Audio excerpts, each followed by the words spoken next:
toutes et à tous, c'est Ahmed, j'espère que vous allez bien, j'espère que vous avez apprécié la vidéo d'hier. On va parler Bitcoin dans cette vidéo et de la Chine, comme il m'a été demandé dans les commentaires d'hier. Par rapport à, vous avez probablement raison, un cataclysme, mais peut-être plutôt psychologique vis-à-vis de la demande en liquidation d'un juge hongkongais par rapport à ce géant de l'immobilier Evergrande. Je vais vous donner mon opinion, je vais vous donner mon point de vue qui n'a que très peu évolué depuis 2021. On en parle dans cette vidéo et on commence maintenant. Avant de commencer, je vous invite toujours à rejoindre des rois du marché. Vous trouverez le lien dans la description, à l'intérieur une documentation qui s'appelle la stratégie 4 rois. N'hésitez pas à l'utiliser, vous en imprégner, vous en inspirer pour vous aussi trouver votre propre style d'investissement, que ce soit sur le court, moyen, long terme, que ce soit sur les crypto-actifs ou les marchés traditionnels. Je l'utilise depuis plusieurs années, m'offre d'excellents résultats. Si vous voulez aller un peu plus loin, vous avez depuis septembre l'Académie des Rois qui est ouverte. On fait des lives tous les lundis, mardis et jeudi midi pour aller beaucoup plus profondément sur l'analyse technique, psychologique, fondamentaliste, économique, macroéconomique et microéconomique avec l'ensemble des académiciens. J'aimerais aussi vous parler d'un nouveau partenaire qui introduit la communauté des rois, qui s'appelle BitGet. Ça fait plusieurs mois que je discute avec eux. Je vous rappelle très rapidement BitGet, créé en 2018, 10 millions d'utilisateurs actifs. Aujourd'hui, c'est Lionel Messi, l'ambassadeur, depuis octobre 2022. Et ce l'est toujours, 2022, Coupe du Monde 2022. Plus de 650 cryptos, de nombreux listings français, notamment Ovaly. On en avait beaucoup parlé sur la chaîne des rois du Bitcoin. Une infinité de produits, des contrats futurs, des bots de trading, du copy trading. D'ailleurs, il y a du copy trading spot. Et comme j'avais dans l'idée de vous accompagner sur du trading spot, sur des altcoins tout au long du bull run, ça peut être extrêmement intéressant peut-être de créer un espace de ce côté-là. Je sais que pas mal de traders au niveau du Discord et de la communauté des rois utilisent ce type de fonctionnalité, avec grand plaisir de la partager avec vous. Je vous rappelle aussi qu'il y a du yield farming, du staking, des launchpads extrêmement réguliers, beaucoup d'événements, des événements d'ailleurs qui sont physiques, organisés en France, et ça pourrait peut-être être l'occasion de s'y retrouver. Les avantages par rapport à d'autres échangeurs, ça va être qu'il y a un service client ou un SAV francophone. Et vous le savez, si vous faites partie de la communauté et si vous utilisez mes liens dans la description, j'ai une relation privilégiée avec le service après-vente ou en tout cas le Customer Success de BitGet. On l'a déjà créé. Je crée d'ailleurs un lien Aide BitGet directement sur le Discord. Si vous avez la moindre question, que vous soyez au sein de mon affiliation ou autre, on n'oublie personne chez les rois, avec grand plaisir que vous puissiez nous rejoindre. Plus de 1500 collaborateurs et une cofondatrice, et non pas un cofondateur, une cofondatrice qui s'appelle Sandra Lou, qui est CEO depuis de très très nombreuses années, depuis 2018. Je vous inviterai à prendre connaissance un petit peu de tout son historique. C'est très bien expliqué sur beaucoup de sites internet. J'espère que cette collaboration sera fructifiante. On l'entame pendant 1 an et il y aura énormément d'événements créés autour de ça. D'ailleurs, si on peut commencer peut-être à lancer ce partenariat, je vous propose, comme on a l'habitude de faire, un petit giveaway. 500 USDT à gagner. Donnez-moi, vous avez jusqu'à la fin de la journée, 23h59 pour répondre, la clôture mensuelle de janvier 2024 directement en commentaire. Exemple, 43 428 $. Celui qui est le plus proche, il gagnera 500 $. Seule obligation, avoir un compte BitGet puisque je vous l'enverrai directement depuis votre UID. Donc le KYC, c'est en moins de 8 minutes. Je l'ai fait il y a quelques mois en arrière. En 8 minutes, j'avais fait mon KYC. En l'espace de 4 secondes 22, j'avais déjà fait un premier transfert. Ça fonctionne très bien. Ça fait quelques mois que je l'utilise. Je sais qu'il y a beaucoup de membres de la communauté qui utilisent déjà BitGet. Et n'hésitez pas à nous donner, à nous partager votre retour d'expérience par rapport à cet échangeur. C'est un gars pour rien, évidemment. On commence avec Bitcoin tout de suite. Actuellement, on est en train de retaper. D'ailleurs, il y a une forme de confluence avec le total market par rapport à ce canal ascendant ici. C'est aussi une confluence par rapport à la King June, qui est également en daily. On va en parler ensemble, puisqu'on avait créé nos propres bloqueurs. Vous vous rappelez, hier, on en avait parlé dans la vidéo, des petits bloqueurs sur notre King June. On vient chercher la toute petite poche de liquidité juste ici, et on vient taper la King June et on est immédiatement rejeté. Ici, plutôt sur des time frames en daily. Alors, il est vrai que si on doit faire du trading plus court terme, on regardera plutôt en 4 heures, et en 4 heures, on est en train de plutôt être haussier ici, avec peut-être un petit pullback juste sur la Tenkan ici, voire sur la King June, pour aller chercher encore une fois des déséquilibres de marché et continuer à aller chercher ce haut de range, tout simplement. Mais si on est en daily, il y a quand même des bloqueurs, on peut les jouer, en tout cas il y a des stops évidents qui s'y trouvent juste au-dessus. On avait fait ce petit travail là hier, Est-ce que vous avez pris le play? Personnellement, je ne le prendrai pas. Je short extrêmement rarement contre tendance. Je rappelle que c'est le trading le plus difficile. Et vous avez néanmoins une confluence, notamment avec notre total market intégral. Plus de 1600 trillions de dollars ici par rapport au total market. Et vous avez ici tout simplement un pullback au niveau de cette cassure par le bas de ce canon ascendant. Alors, est-ce que ça veut dire que c'est haussier? Est-ce que ça veut dire que c'est baissier? Si on n'a pas l'indicateur technique, en fait, on achète les creux. Il semblerait qu'il y ait des creux ici. On est parti chercher les premiers déséquilibres de marché, des poches de liquidité complètement évidentes qui s'y trouvaient. Ma foi, j'ai envie de vous dire, c'est ici qu'il fallait prendre le play, avec des TP obligatoires à l'heure où je vous parle. Si vous êtes actuellement en longue et vous avez pris des plays tout simplement en dessous de cette poche de liquidité avec une forme de réintégration sur des toutes petites time frames, c'est bien évidemment sur les trendlines haussières qu'on prend des profits, notamment de TP, sur des longues, que ce soit sur Litecoin, Ethereum ou Bitcoin, puisqu'il vient d'atteindre ses objectifs et ses targets de prix. Voilà, pas plus de choses à dire. La seule petite chose que je pourrais rajouter, si je reste dans des time frames plutôt en daily ici, le mardi c'est plutôt trading, vous êtes toujours sous l'effigie d'une trendline baissière ici en daily. Alors je vais juste remonter là, par rapport au récit 14 paires d'os, je l'ai vu ce matin, donc je vous en parle. Donc actuellement, on navigue plutôt sur une trendline baissière ici. Donc on attendra tout simplement sa cassure. Parce que malheureusement, quand on regarde ce type de choses, alors j'ai pris ici par rapport à la divergence qui avait déjà été confirmée. Donc le momentum est toujours sur des petites time frames dans les mains des vendeurs ici. Il faut vraiment le comprendre comme ça. Donc ici, vous aviez en fait la cassure au niveau du précédent canal ascendant, tout simplement. Et ici, vous êtes toujours sur trendline baissière. Donc on prend des profits ici, et voire on peut prendre des plays, pourquoi pas prendre des shorts dans l'attente, et peut-être de casser par le haut, faire le pullback, prendre un long ici, et pour continuer la tendance tout simplement. Mais actuellement, j'ai pas toutes mes confirmations. Donc si je devais jouer quelque chose, c'est peut-être des shorts un peu contre de lance que je jouerais. Personnellement, je ne le joue pas, mais ça peut être un play complètement possible à prendre. Il y aura un énorme catalyseur, ce sera donc demain par rapport à la décision de la Banque centrale américaine avec Jérôme Powell. Est-ce qu'il aura plutôt un discours dovish comme il l'a eu juste avant les vacances de Noël 2023 et du Nouvel An 2024? Est-ce qu'il sera plutôt hawkish? Je pense qu'il ne sera pas très éloigné de Christine Lagarde. On gardera le cap. Après, ce seront les mots qui seront utilisés par rapport à une prédiction, une visualisation du futur dans les 2-3 prochains trimestres. C'est vraiment ça qu'on va attendre, parce qu'on le sait, il n'y aura pas d'augmentation de taux, il n'y aura non plus pas de baisse des taux. En tout cas, c'est à 99% que c'est à peu près certain, cette histoire-là. Et c'est très intéressant aussi de le retrouver, puisqu'on était un petit peu entre deux par rapport à la décision de mars 2024.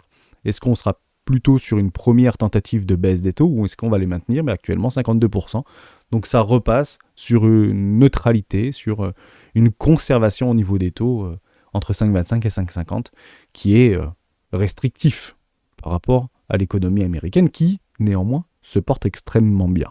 Donc on attendra ces données-là. Inutile de prédire, inutile de jouer quelque chose qu'on ne voit pas.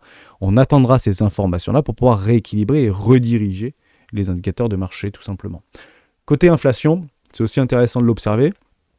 Inflation est généralement sur des données actualisées quasiment en temps réel, et on passe allègrement au-dessus des 2%. Est-ce que ça a un lien ou une relation par rapport à ce qui se passe en Chine? C'est possible, c'est probable. On est en train de crier une forme de récession en Chine. Alors, une récession en Chine, si c'est en dessous de 5% de croissance, vous avez compris que c'était à peu près une récession. Donc le marché intérieur chinois se porte bien. Il est même en croissance depuis 2021. C'est plutôt le marché extérieur, c'est plutôt les exportations qui sont un petit peu en déclin.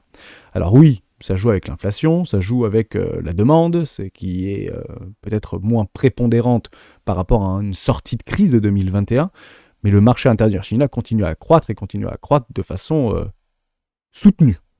Il faut vraiment le comprendre comme ça. C'est pour ça qu'à la fin de cette vidéo, je vous donnerai mes prérogatives, des préconisations. Est-ce qu'il faut s'éloigner du marché asiatique ou est-ce qu'il faut plutôt s'y intéresser et chaque jour un peu plus? Je vous répondrai en fin de vidéo. Côté order flow, y a des gens qui sont plutôt intéressés de voir un petit peu ce prix se réapprécier avec des augmentations au niveau des open interest. Les top traders plutôt en retrait ou en neutralité ici, ils ne sont pas debout sur la table. Les fundings légèrement positifs, mais honnêtement, c'est pas énorme. On n'est pas sur des fundings, il n'y a pas de FOMO ici. Le FOMO interviendra toujours sur de nouveaux plus hauts. C'est généralement au pire moment lorsqu'on vient chercher des poches de liquidité logiques de vendeurs à découvert pour que des gros se remettent par-dessus des vendeurs à découvert pour accumuler beaucoup plus d'ordres de short en prenant la liquidité de breakout, c'est acheteur de breakout, donc attention à ces patterns-là. Et au niveau des CVD, plutôt neutre, voire croissant. Il n'y a pas grand-chose à dire. La seule chose qui me dérange un tout petit peu, c'est que j'attendais peut-être un peu plus de liquidation, de short au niveau de cette poche de liquidité. Et or, on observe quelque chose. Et ça, c'est des choses qu'on regarde depuis des années. Vous avez en fait des liquidations de short qui sont décroissantes. Ça veut dire quoi si elles sont décroissantes ? Ça veut dire qu'elles peuvent aussi se trouver plus bas, tout simplement. Donc si on a des augmentations et on va chercher des clusters de liquidité complètement évidents, d'ailleurs on les avait, ces clusters de liquidité, il y a quelques temps en arrière, ici sur les 44 000, alors on est arrivé sur les 43 800 $ et sur les 45 000 $. Vous voyez qu'elles se sont complètement... elles ont disparu en fait lorsqu'on est parti chercher sous les 39 000 $. Donc ça a été très furtif. Ça signifie quoi avec cette augmentation assez franche au niveau des détentions de Bitcoin ou de positions ? C'est tout simplement qu'on prend des profits ou on rachète des shorts ici. Donc le rachat de shorts en confluence avec des achats massifs dans des poches de liquidité ici en spot et au comptant fait que on enlève tout simplement des clusters de liquidité. Donc si la liquidité ne se trouve pas plus haut, probablement qu'elle se trouve majoritairement plus bas. Donc c'est exactement ce qu'on avait vu précédemment. Ici, vous voyez qu'il y avait des énormes clusters de liquidité, on n'était pas parti les chercher, alors qu'on aurait pu y aller ici, on aurait pu y aller ici, aller chercher ces clusters de liquidité. On y va après, alors que les gens ont déjà pris des rachats de short, qui a une incidence franche par rapport au prix, tout simplement, puisque les rachats de short sont des ordres d'achat au marché, tout simplement. Bon, j'espère que je vous ai aidé par rapport à ça. Il n'y a pas plus de choses à dire. Allez, juste un petit truc qui m'a fait plaisir par rapport à Georges de Slashcoin qui nous a partagé ceci. Alors c'était chouette puisque ça faisait longtemps qu'il n'avait pas tracé ses cercles de Fibonacci. Je me suis imprégné de ses travaux, je vous parle de ça il y a 3 ou 4 ans en arrière, pour pouvoir essayer de donner des fractales et des prédictifs par rapport à Bitcoin. Donc on avait utilisé ces travaux-là, je le dis en toute franchise, et on l'avait mis sur notre propre graphique. Et il nous a donné tout simplement des targets à quoi ? 229 892 $ et 08 centimes. Georges, il est précis, sachez-le comme ça. Et effectivement, ce sont des confluences par rapport à des cercles de Fibonacci de 3,618 par rapport au précédent cycle. Alors moi, j'utilisais pas forcément celui-là, j'utilisais des extensions par rapport au 1,618. Et c'est très drôle, voire extrêmement drôle, puisque ça nous donne exactement les 230 000 $. Et ça fait longtemps qu'on les avait tracés, ceux-là. Ils sont juste ici, et j'avais pas fait attention. Mais effectivement, cette extension de 3,618 me donne du cycle précédent, donc ici, de 2018, de 2017, par rapport au bear market, me donne une confluence parfaite. Je ne l'avais même pas remarqué, mais tant mieux. C'est de nouvelles confluences, c'est juste formidable. Et on a travaillé avec les académiciens sur 10 ans d'avance par rapport à un autre cycle, et ça nous donne une target de 360 000 $ pour information. Pour 2029. Septembre 2029, vous pouvez le noter dans l'agenda si vous voulez. Août-septembre 2029, 360 000 $ pour Bitcoin. Et on suit de façon la plus précise possible la cyclicité du Bitcoin. Donc oui, c'est tout petit peu moins sexy. Et il semblerait que par rapport à un retracement, on aurait du mal à repasser sous les 60 000 $ sur le prochain bear market. Donc en fonction de la liquidité, en fonction des acteurs du marché, en fonction de la hype, bien évidemment. Si on arrivait sur ces targets, et encore une fois, rien n'est dit, rien n'est prédit, rien n'est certain, on aura très probablement beaucoup de mal à passer sous les 55 000 $. Je pense que c'est important de nous le dire aujourd'hui, puisque si on loupe ce train, et si on n'a tout simplement pas envie de s'exposer, alors qu'on observe jour après jour la cotation de ce marché, partez du principe qu'il y a de grandes chances qu'on ne revoie jamais sous les 40 000 $ ou les 43 377 $ lorsque le bull run sera lancé. À quel moment on lance le bull run ? Moi, j'ai des confirmations techniques, notamment sur Ichimoku Goyo. J'ai aussi des obliques par rapport à des sorties de range pour relancer des tendances sur des timeframes en mensuel, voire en trimestriel. Et pour beaucoup d'entre nous, ce sera les nouveaux ATH. Donc, au moment des nouveaux ATH, finalement, si on suit avec pragmatisme et réalisme, avec une touche d'irrationalité, et surtout psychologique et émotive, Bitcoin, on aura très probablement du mal à revoir ces prix-là, tout simplement. Donc, je ne dis pas qu'il faut faire all-in, je dis juste qu'il ne faut pas s'obliger à ne pas s'exposer dans l'espoir d'acheter beaucoup moins cher. On n'en a pas la moindre idée. Et pour vous le démontrer, je vous ai mis une petite flèche jaune de vous dire exactement par rapport à l'halving et par rapport à la cyclicité de Bitcoin, où est-ce qu'on se trouve. Actuellement, on se trouve exactement ici. Bon, on n'est pas parti beaucoup plus bas. On se trouve exactement ici. peut-être une augmentation, peut-être assez franche au niveau de Bitcoin? La question reste ouverte. On se trouve éventuellement ici. Alors un tout petit peu moins, ceci dit. Voilà. Plutôt ici, et on n'a pas vécu ce magnifique crack Covid, alors peut-être qu'on l'aura par rapport à la Chine. C'est pas complètement impossible, et ça me donnera d'ailleurs ma petite transition, plutôt intéressante, puisque on le savait qu'il y avait le Covid. Avant le crack de mars 2020, on avait déjà commencé à entendre parler du Covid en décembre 2019, voire novembre 2019 pour les premières alertes. Et là, vous avez eu une succession, notamment la ministre de la Santé de l'époque, qui nous expliquait ce sera contenu, ça ne dépassera pas la Chine, on est protégé, il n'y a aucun problème, les mesures sont prises. Donc ça, c'était en novembre-décembre 2019. Janvier 2020, on commence à voir des premiers stigmates en dehors des frontières chinoises, puis aux États-Unis, puis en Europe, mais en commençant par l'Italie, me semble-t-il, ou l'Espagne. Et puis vous avez compris un petit peu l'histoire, où le marché a décidé, comme un espèce de contretemps, à pricer en fait ce cataclysme. Plutôt pertinent, plutôt intéressant de l'observer. Donc, ce qu'on va dire tout à l'heure, dans quelques secondes, est-ce que c'est pas exactement une réplique, un petit peu à retardement, de ce que pourrait se passer au niveau de la Chine, si on doit regarder la Chine aujourd'hui, et si encore un cataclysme viendrait du continent asiatique? Eh bien, avec grand plaisir, on va en parler ensemble. Première chose, je voulais quand même faire quelques petites news. JP Morgan Chase, Citibank et Goldman Sachs préparent un procès historique contre la Réserve fédérale. Je vous laisserai le lire. Et on se pose la question, est-ce que ça a déjà été ou pas intenté? Ça concerne principalement la demande et les injonctions des banquiers centraux, à commencer par la Banque centrale européenne, par rapport à des fonds propres. Il y a une augmentation assez franche au niveau des fonds propres. Il y a d'ailleurs une petite news qui avait été transmise il y a quelques mois en arrière par Christine Lagarde, comme quoi elle avait demandé à tous ces, je ne sais pas si on appelle ça des inspecteurs ou des contrôleurs, mais de vérifier et de sonder tout risque de bank run. Voilà. Donc en fait, un cataclysme ne vient jamais seul. C'est toujours une succession de décisions ou d'intentions. Et on sait très bien qu'un bank run fait tomber les banques, et les plus grosses banques, pour information. On vous explique pourquoi la liquidation judiciaire du géant de l'immobilier Evergrande fait trembler l'économie chinoise. Alors moi, je ne vais pas vous l'expliquer parce que vous avez eu beaucoup d'informations à ce sujet-là. Et je pense qu'il y a beaucoup de mes confrères qui l'ont abordé. Moi, je vais directement aller dans une représentation non psychologique, mais plus pragmatique de la situation. Et il faut toujours se poser cette même question. Qu'est-ce que c'est? Qui a quoi en quelle quantité? Voilà. On se pose cette question-là. Qui a quoi en quelle quantité? Le problème au niveau d'Evergrande, au niveau de Country Garden, le problème est connu. Ça fait 2 ans, voire plus que 2 ans qu'il est connu ce problème-là. Dès lors que vous avez compris, il y a eu des décisions qui ont été prises, notamment au niveau de la Banque Centrale Européenne, de mettre en provision les dettes qui étaient détenues par nos banques systémiques ou banques européennes vis-à-vis de Evergrande et un peu plus tard au niveau de Country Garden.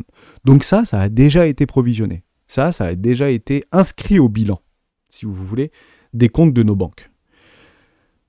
Maintenant, en cas de pépin, si en fait, réellement, c'est pire que l'on pensait, qui a quoi en quelle quantité, et finalement, il y a beaucoup de quantité. Donc en fait, c'est pire qu'on ne l'attendait. À ce moment-là, est-ce que la réponse est à la hauteur de la situation? Si vous prenez la réponse de la Chine, la réponse est oui. Ils feront ce qu'ils font. Enfin, ils feront ce qu'il faut, pardon. Ça a été dit par Xi Jinping. Ils feront le minimum syndical, comme ils ont l'habitude de le faire, mais ils le feront. Et il faut comprendre que lors d'ingérence politique et gouvernementale, le minimum syndical, c'est à peu près le même synonyme du quoi qu'il en coûte. Au moins, je vous fais un petit résumé assez rapide. On ne le dit jamais du premier coup, évidemment. Mais grosso modo, c'est à peu près ça. Maintenant, si on devait faire corriger les marchés financiers, il faut comprendre que l'immobilier chinois serait ici un prétexte. Ce qu'il faut comprendre alors, c'est qu'il faut essayer de délimiter les conséquences de la problématique immobilière. Et à ce moment-là, La réponse est ce depuis 2008. C'est pour ça qu'on n'a plus l'impression de vivre des crises, alors qu'on aurait dû vivre des crises à peu près tous les 5 ans. C'est à peu près la cyclicité qu'on avait des crises au niveau de 5-6 ans au niveau de l'économie. D'ailleurs, Ray Dalio avait travaillé et avait fait des travaux sur des cyclicités de tous les 6 ans, par exemple, et qui se transformaient sur des cycles de 52 ans au niveau de la crise de dette. Oui, mais depuis qu'il y a de l'ingérence politique, en commençant par nos gouvernements, et également nos banquiers centraux et nos banques centrales, la question que le marché doit se poser ici, c'est pas de savoir s'il y aura ingérence. La question à se poser, c'est est-ce que cette réponse politique sera surestimée, surévaluée, c'est-à-dire qu'on va envoyer beaucoup d'argent dans la machine. On rappelle encore que hier, Xi Jinping a annoncé plus de 130 milliards de dollars ou d'euros, équivalent euros, pour continuer à alimenter et à soutenir le marché immobilier et encore baisser les taux de 0,50 points. Est-ce que ou pas cette réponse politique, et encore une fois toujours dans cette mécanique d'ingérence, sera tout simplement bien estimée, bien évaluée, ou elle sera sous-estimée? Mais comptez sur le marché pour pouvoir rééquilibrer les décisions politiques. Et c'est en ça que depuis 2012, notre cher président de la République, M. François Hollande, nous avait dit « Notre ennemi, c'est la finance ». Alors, c'est pas forcément notre ennemi, mais c'est elle, entre guillemets, qui tient la baguette, si vous voulez. C'est le chef d'orchestre. Voilà. On va se poser donc une question rationnelle, presque évidente. On comprend bien que, en fonction des commentaires que j'ai eus, et c'est normal d'avoir ce type de commentaires, est-ce qu'il faut s'éloigner de la Chine ou est-ce qu'il faut surtout en fait s'intéresser au marché chinois? Si vous regardez un petit peu les indices boursiers, notamment chinois, on va commencer par le HSI ici. On est quand même en forte dégradation depuis maintenant plusieurs mois, voire on peut presque parler années. On attendait ce relan de l'économie chinoise alors qu'ils ont beaucoup tardé à rouvrir leurs frontières convenablement, etc. Donc c'était plutôt une volonté. Xi Jinping l'a rappelé, ils sont sortis victorieux de la crise du coronavirus, formidable. Mais moi, ce sont les graphiques qui m'intéressent et c'est le demain qui m'intéresse. Aujourd'hui, l'usine de monde, et probablement encore pour très longtemps, c'est la Chine. Le garant de la croissance mondiale, on parle beaucoup de l'Inde, on parlait il y a quelques dizaines d'années de l'Afrique, ça reste la Chine. Et si vous regardez la feuille de route de la Chine, allez, c'est pas compliqué, c'est devenir la première puissance mondiale. C'est ça en fait la réalité. Dès lors, moi je m'intéresserai plutôt au marché chinois. Parce que c'est bien quand il y a le feu et qu'au son des canons qu'on doit s'intéresser à des marchés. Qu'on soit s'exposer à des marchés. Et donc je n'ai pas peur de dire aujourd'hui que je suis plus exposé en termes de valeurs sur des valeurs chinoises que sur des valeurs américaines. Pourquoi ? Parce qu'à comparer les deux, c'est le feu en Chine et c'est la joie aux USA. Donc je peux vous en citer quelques-unes des actions asiatiques qui sont dans d'excellentes configurations techniques avec des sous-estimations par rapport à un PER ou par rapport à leur capitalisation vis-à-vis des flux de trésorerie qu'ils délivrent. Si vous regardez la trésorerie dans Alibaba, c'est canonissime, c'est incroyable en fait ce qu'ils ont en termes, c'est clairement sous-évalué si vous voulez. Donc vous avez du Baba, vous avez une magnifique boîte qui s'appelle Tencent. Par exemple, vous avez Xiaomi, si vous aimez aussi tout ce qui est télécommunications, smartphone et informatique. Vous avez Baidu. Baidu, c'est le Google asiatique, si vous voulez. Vous avez, dans tout ce qui est voiture électrique et nouvelles technologies de la mobilité, vous avez NIO, ou vous avez, comme il s'appelle, BYD. Bon, il y en a plusieurs, faites attention, il faut bien les trouver. Mais gros fabricants de batteries notamment. Ça, c'est l'avenir. Ça, ce sont des industries d'avenir. Et actuellement, si vous regardez notre cher Alibaba, il ne fait pas rêver par rapport à Amazon. Et vous avez raison, mais moi je m'y intéresse bien plus que de raison. Puisque si vous reprenez en fait les balbutiements par rapport à la création, il faut comprendre qu'au niveau, au niveau performance, au niveau croissance de la Chine, ils ont plus que rattrapé leur retard par rapport au continent américain aujourd'hui. C'est incroyable ce qui s'est passé sur les 20 dernières années. Alors oui, les États-Unis sont forts. Oui, la politique américaine et leur idéologie américaine nous confortent, si vous voulez. Et beaucoup plus de liberté, beaucoup plus de facilité, beaucoup plus de capitaux générés. Oui, mais c'est beaucoup plus facile et c'est beaucoup plus confiant. On est beaucoup plus confiant en fait à investir dans des actions US plutôt que chinoises. Mais ça ne veut pas dire que ça ne va pas évoluer. Si vous reprenez en fait la Chine il y a 20 ans, mais 20 ans, c'est une génération. En Chine, il y a 20 ans, c'était clairement pas aujourd'hui. C'était, alors, je n'ai pas envie de dire que c'était une dictature, parce que c'est encore une dictature, mais il faisait pas réellement bon vivre, si vous voulez. Les capitaux, ils n'affluaient pas majoritairement sur le sol asiatique. Il y avait des possibilités, il y avait des contours de quelque chose qui était en train de se construire, qui était en train d'essayer d'émerger. Donc là, on a le résultat de cette émergence, et on est tout simplement sur des magnifiques sell-off par rapport à une situation un tout petit peu trop exacerbée. Donc on corrige aujourd'hui les excès, mais les peu de boîtes que j'ai actuellement en portefeuille au niveau asiatique, enfin les quelques boîtes que j'ai au niveau asiatique, elles sont toutes sous-évaluées par rapport à leur niveau réel, sans pour autant les comparer avec des boîtes américaines. Voilà. J'espère que je vous ai aidé par rapport à ça. J'espère que je vous ai redonné un petit peu une forme de pragmatisme. C'est vraiment le mot que je voulais vous donner ici, puisque cette problématique au niveau de la Chine, ça fait depuis 2021, je ne dis pas qu'elle est sous contrôle, je dis juste qu'elle est connue.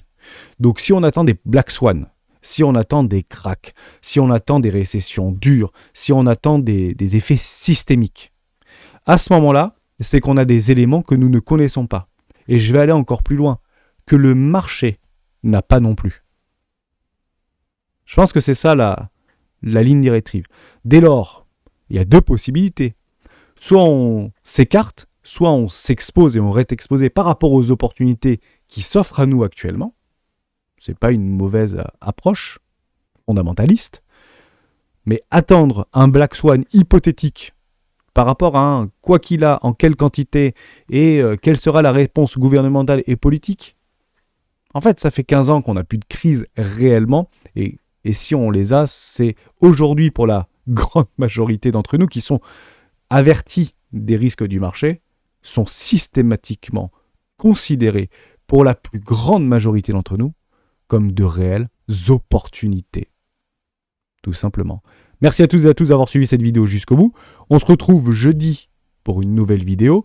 Lien dans la description si vous voulez participer au giveaway. Donnez-moi la clôture mensuelle de Bitcoin. Ce sera demain. Vous avez jusqu'à ce soir 23h59 pour voter. Ciao.